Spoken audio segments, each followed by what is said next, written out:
तर धुळवडीला नागरिकांचा मांसाहाराचा बेत। चिकन आणि मटणांच्या दुकानावर नागरिकांची मोठी गर्दी। 2-2 तासांपासून खवय्ये दुकानाबाहेर रांगेत। मागणी वाढल्यामुळे आता चिकन आणि मटणाच्या दरातही वाढ। धुळवडी निमित्त पुणे आणि नागपूर मेट्रो सेवा दुपारी 3 वाजेपर्यंत बंद, तर 3 नंतर रात्री 11 वाजेपर्यंत नियमित सेवा सुरू राहणार। प्रवाशांनी सहकार्य करण्याचं आवाहन।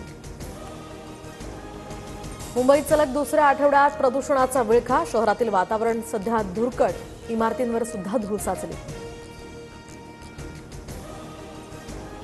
तर नागपूरसह विदर्भात आज उष्णतेच्या लाटेचा इशारा। अकोला, यवतमाळ, चंद्रपूर, अमरावतीमध्ये तापमानात वाढ। पारा वाढल्यामुळे राज्यात विजेची मागणी सुद्धा आता 30,000 मेगावॅटवर।